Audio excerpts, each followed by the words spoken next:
Hey there, my name is Dr. Sarah Andreas, and today I want to talk to you about one of the lessons I write about in Invisible Roots. And that lesson is about the tension that you feel when you feel the call to lead, whether it's leading in the business you're in your church, whether it's leading in your family, or if it's leading a nonprofit as a volunteer. If you feel the tension where you feel like you're called to lead and you can't figure out how to get it done, there's a chance that you might have an invisible root. For me, my invisible root came from growing up in a church where they didn't believe women could lead. And actually, women were lucky if they could lead Sunday school. And that was pretty much it. The expectation for a young woman growing up is you'd grow up, you'd get married, you'd obey your husband, and you'd have babies. Of course, I left that because I didn't want to live that kind of life. However, after having 18 plus years of that drilled into me, and even when I left and I said, I don't believe that's true, I'm going to live a life where women are strong leaders, I still found that I had that tension of an invisible root where I believed I should write a book about women in leadership and helping women become more confident in their leadership. And I couldn't get it written. And the funny thing was I wrote 3 books and a dissertation, and I still couldn't get this book written. And I was really just having that struggle and that tension of what's going on? Why can't I write something I feel so passionate about? So I started to do what I call deep reflection, or in the book, I call it thoughtful reflection.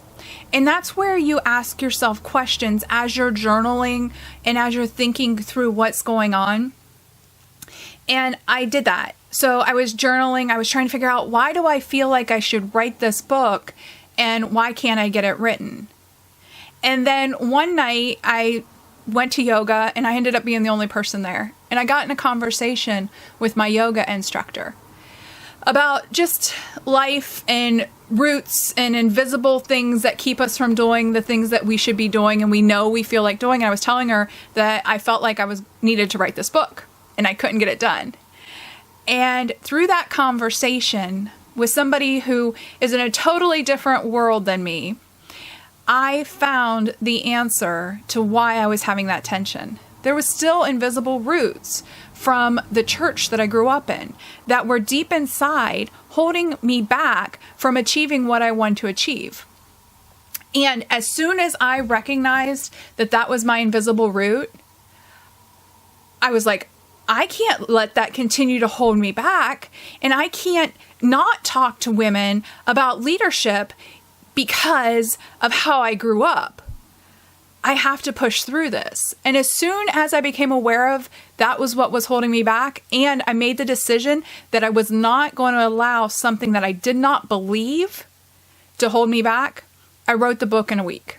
Now, of course, it takes a lot longer than that. You got to go through multiple edits and all that kind of stuff. But the first draft, I was able to get it written. And I think that's the important key for each of us. When we feel like we're being called to do something, and we also feel really big resistance to getting it done, I think that's when you need to stop and really reflect and have conversations with people about your ideas and what you're thinking in order to understand, is the reason you're not doing it because of an invisible root and it's holding you back? Or is there another reason that you're not doing it which is just as valid? It's okay to decide not to do something because you've decided, but I don't believe it's okay to not do something because of something from your past, from an experience, and you're holding back.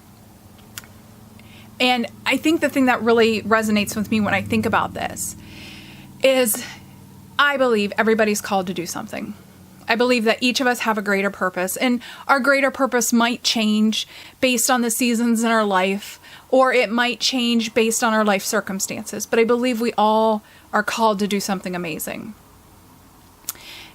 And if you don't do it, you're going to look around and you're going to see all these other people doing what you feel called to do. When I wasn't writing the book, I would look around and I would see other women who were talking about the same thing, who were writing about the same thing.